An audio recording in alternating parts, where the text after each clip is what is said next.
Another incident this week as a Piper Saratoga conducts a successful wheels-up landing in Bankstown Airport in New South Wales. But what would you do if you were faced with this situation? Bitumen or grass? Engine running or shut down? The online advice is certainly divided and, quite frankly, driving me nuts. In this episode, we're going to discuss the do's and don'ts in undercarriage failures. All that and more coming right up. So strap in and let's get into it.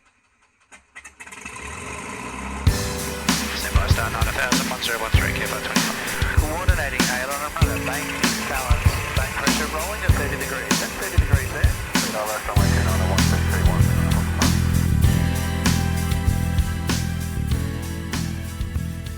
291, G'day everyone and welcome to episode 90 of the Flight Training Australia podcast. The podcast all about flight training and flying in Australia and beyond. I'm your host Trent Robinson. Thank you for joining me. How you going? You all missed me? Thank you for the messages. I was absolutely shagged last week and I needed a week off and it was stressing me out. I've got to get a podcast out and I'll do it on Wednesday. I'll do it on Thursday. And I said, you know what? I'm just going to relax, take the week off and focus on catching up on everything. And here we are, back again. So welcome to everyone listening from the far depths of Australia, down in Tasmania, up to Broome, across to Cairns, down to Perth and everywhere in between. It's fantastic to have you all listening and, of course, all the international listeners as well that are joining us. Ever-increasing audience. It's just fantastic to have you all and have your support. Still receiving messages, reviews. It's just great. So thank you, everybody. And for those that are up in Darwin and we've run into each other at the shops or at the airport, it's fantastic to meet you all and hear your stories and how your training's going and your job searching and whatever I can do to assist, I am more than happy to do so. So, yep, I was flat out at Pasquale Aviation, as I've said, doing my Mallard type rating. What a fantastic aeroplane. Absolute honour and a privilege to have done that. I'm now all checked to line. Well, no, I'm not. I'm checked out on the aircraft. I'm doing the line training now. And joining the plan is to join the check and training team at Pasquale, more so to do the flight testing for the actual check and trainers and to help build up that training capacity in the organisation. As one would expect, an aircraft so unique as the Mallard and many other examples like it, it's really hard when you get into this type rating category to find suitably qualified people with all the ticks in the boxes to do these roles, and not to mention the potential costs. So it's fantastic to be a part of. I start line flying in about a week's time, and no doubt on social media and everything else you'll hear more about that, and we'll talk about that as the time comes. But it's a fantastic aeroplane. It is unique that it is type rated. There's only 3 in the world, being an extension of the US turbine variant or the Frakes variant, and it is unique to the Australian conditions. It's been designed to fly, purpose flying for what they do with the pearling farms and crew transfers and the areas that it needs to fly into. So there's quite a few differences. And it was designed then to be classified as a multi-crew type-rated aircraft. So that's why it's a type rating, and had to have the ATPL multi-crew, which already held with the ATPL, but went and did the MCP or the MCC training to refresh and all that, and have used it already. Multi-crew operations is fantastic and very, very different to single pilot, and I will talk about that another day as well. Australian Aviation Awards coming up in a couple of weeks, so I'm heading over to Sydney on the 28th. Very much looking forward to that. I've got my suit today, looking pretty schmick if I say so myself. And really looking forward to that evening and meeting everyone there. Yeah, fantastic event. It should be really great to meet everybody and celebrate everyone's achievements. And like I said, looking forward to hopefully bringing home the award and sharing it with you all. All right, today's episode. So on the weekend, on Friday, Bankstown Airport, there was a incident with the wheels up landing.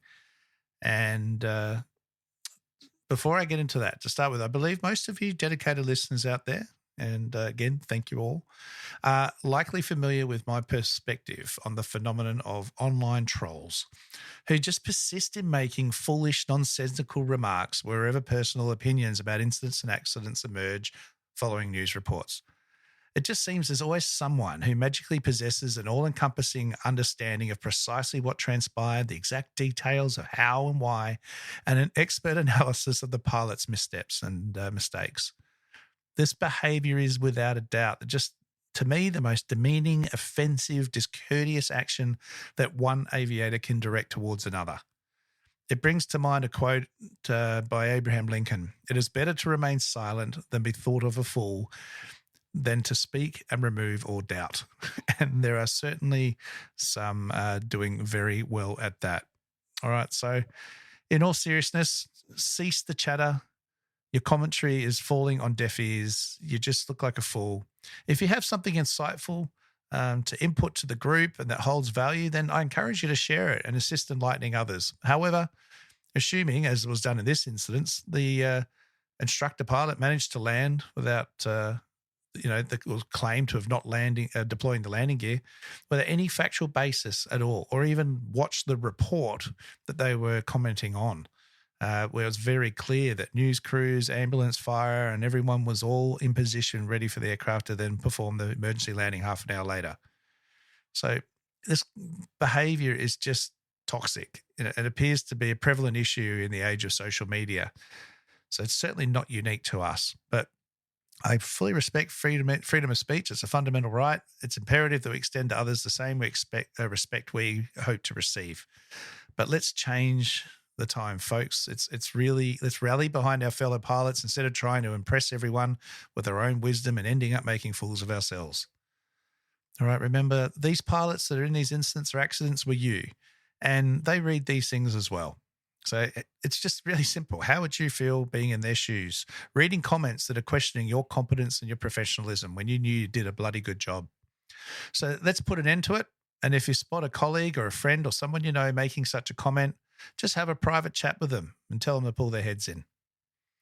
All right, I've got that out of my system. Let's get into the good stuff, which is the gear up landing. Let's get some facts and figures into the discussion rather than ideas. So just to recap the incident. It's a Piper Saratoga aircraft equipped with retractable undercarriage gear. It's a 6-seat aircraft executed an emergency landing on Friday due to the malfunction of the landing gear. Now, as I've just said, the specific details and reasons will be revealed in due time, but for the current discussion, it's irrelevant because I'm not talking about this particular incident itself, but more the act of a undercarriage failure. So for whatever reason, the undercarriage was stuck in a retracted position. It didn't come down by itself. The manual extension obviously didn't work. So the aircraft managed to touch down safely. Both the instructor and student emerged unscathed and precisely the desired outcome that training protocols are aiming for. So well done, guys. Great job. Really nice landing and a fantastic experience for the student, although sure, mildly traumatic at the time. To witness firsthand how to deal with it and see how the training all comes together, resulting in a good outcome. So let's get into the hypothetical scenario. What would have you done? How would you have handled the approach? Numerous viewpoints are circulating, but many seem to be founded on misconceptions and inaccurate information. So let's go through it all together so that if this does happen and you encounter a similar situation, you can make the most informed decision possible, leading to a safe outcome. Now, the Australian Transport Safety Bureau, or the ATSB, does offer comprehensive data on such incidents. And I just did a quick search without really refining it too much to see that, there's some interesting findings. So since 2010, there's been over 2,800 documented cases of landing gear anomalies, failures, tyre blowouts, or incidents of pilots neglecting to extend the gear. So regardless of the cause, a significant number. So moreover, it's worth noting that this is more likely to be just the tip of the iceberg. I can tell you there'll be plenty more that would go unreported. The encouraging aspect, however, is that none of these have resulted in fatalities. So in the event of recognizing a gear failure, and let's focus primarily on the failure to extend, your initial course of action should be to locate a safe area, follow the checklist, rather relying on memory. And I have discussed this previously, that this is a classic immediate emergency item that there's no need to start trying to do things by memory and potentially make a rather simple situation more complex by making mistakes. So most commercial operators are going to incorporate this procedure as part of their phase 2 checks or their read and perform checklist. Should it become apparent that the gear won't extend, your next step should be to identify the nearest suitable aerodrome in the vicinity. What is that? Well, ideally, a hard runway, preferably paved, with emergency services available if at all possible.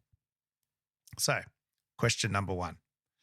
Why opt for a bitumen or asphalt runway?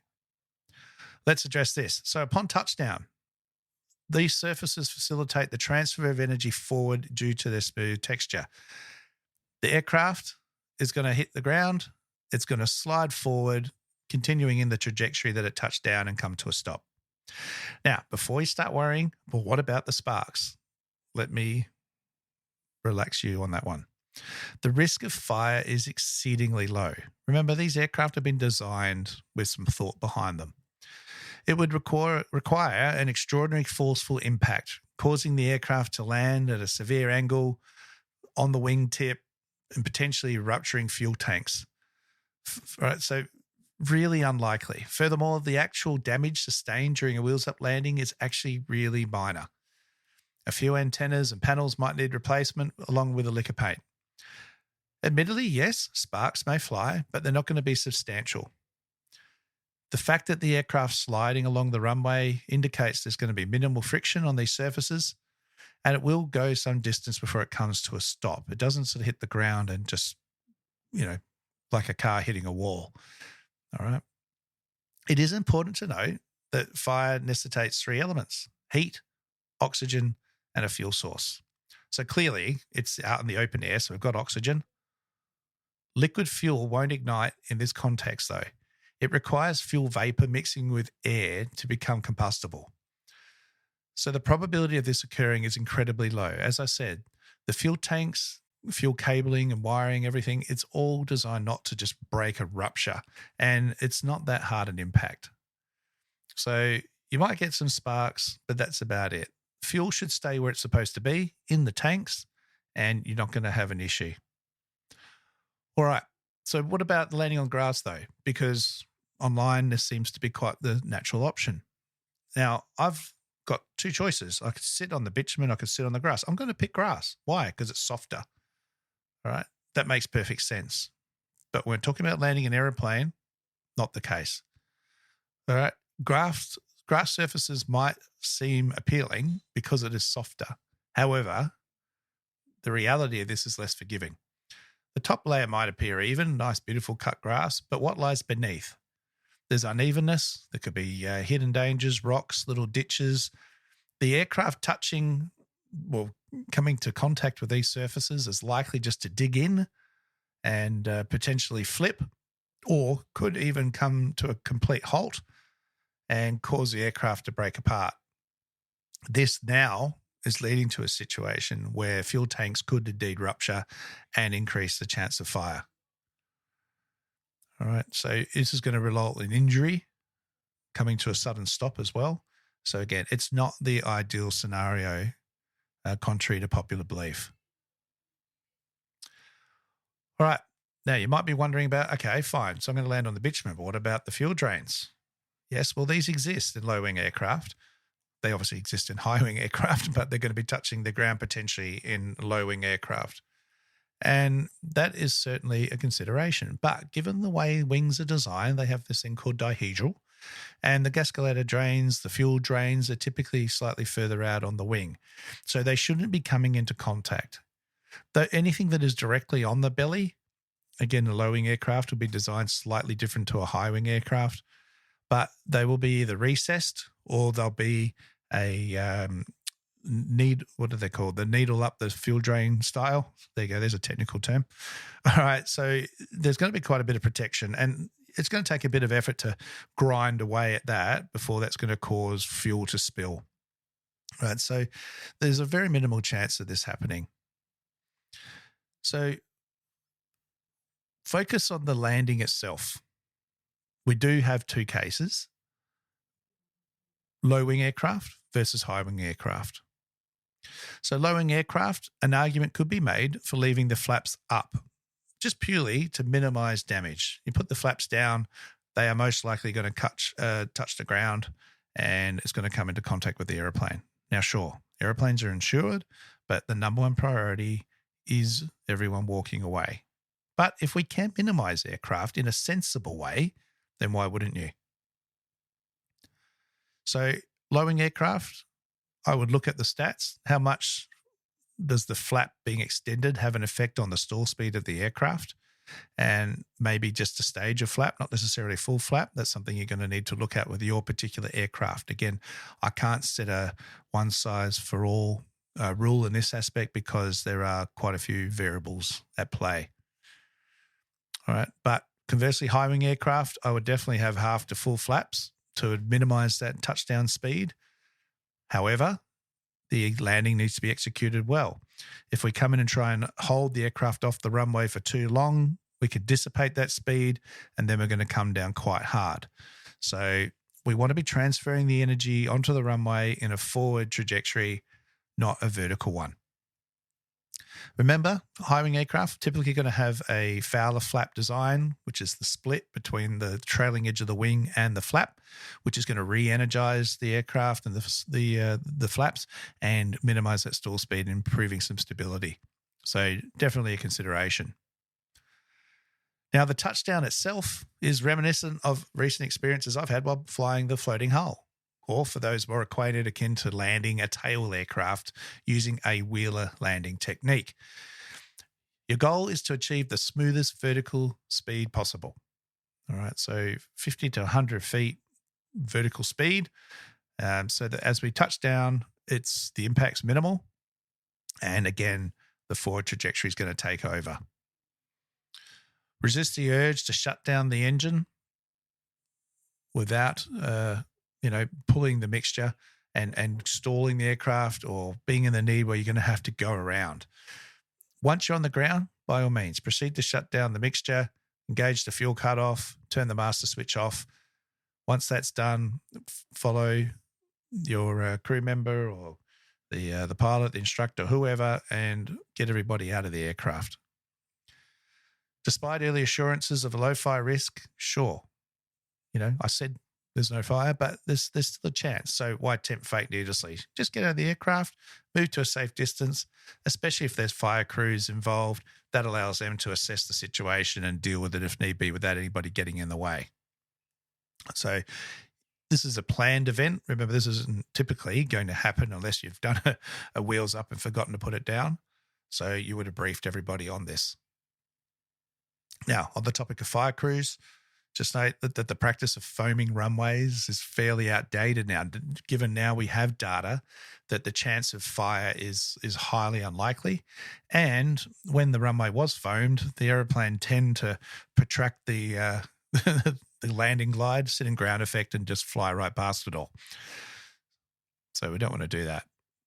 All right. But if there is any fire, if it's a fuel fire, we're typically not going to use water, because water is just going to join with the fuel, lift it to the surface, and spread the fuel fire in a larger area. So this is where dry powder or foam is definitely something you want to consider.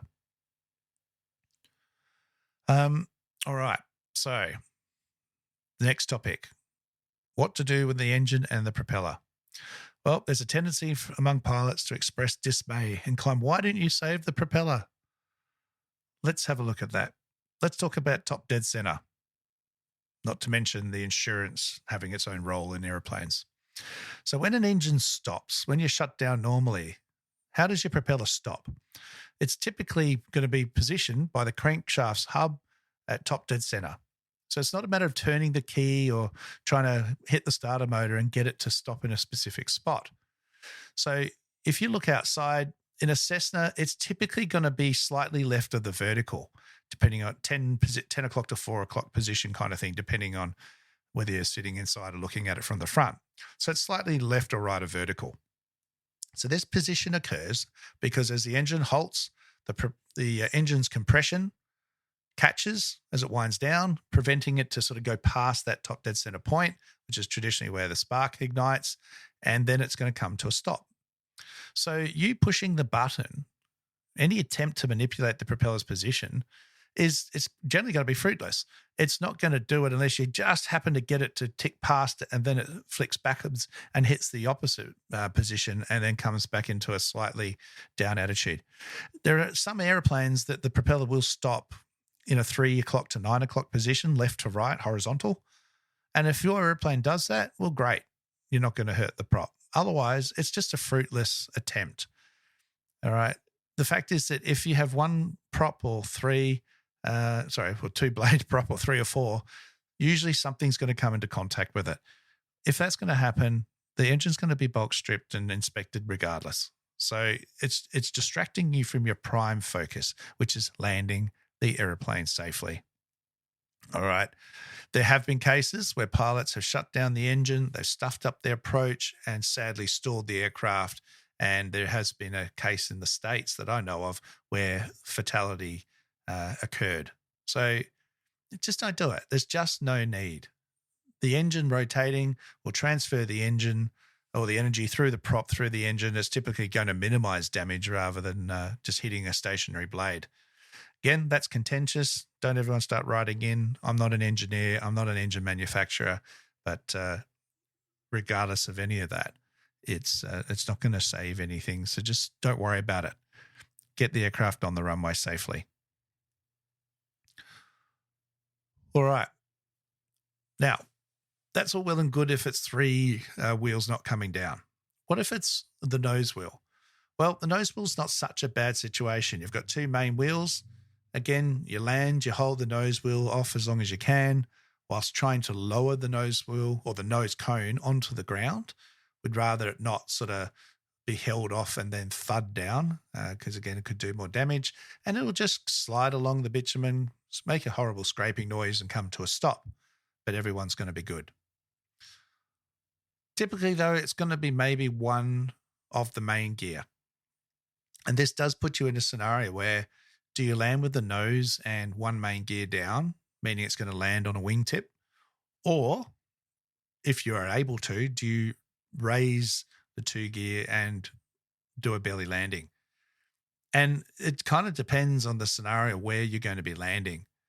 A full belly landing is going to be more controllable than having one wheel down. Once it touches, obviously it's going to pull in that direction, and it just depends on what the surroundings are like. It shouldn't go far, but it depends on how you do it. If you left one gear down, yes, that might save the props on at least one engine. So that could be a rational choice or decision to make, but just have a think about that scenario. But it's certainly not the ideal one. Especially if you're in an aircraft such as a 310 or Comanche where you've got wingtip tanks, you're going to be pretty much putting weight on that tank. Again, shouldn't rupture, but I would definitely be thinking, twice before putting any weight and friction against that particular tank if it was avoidable at all.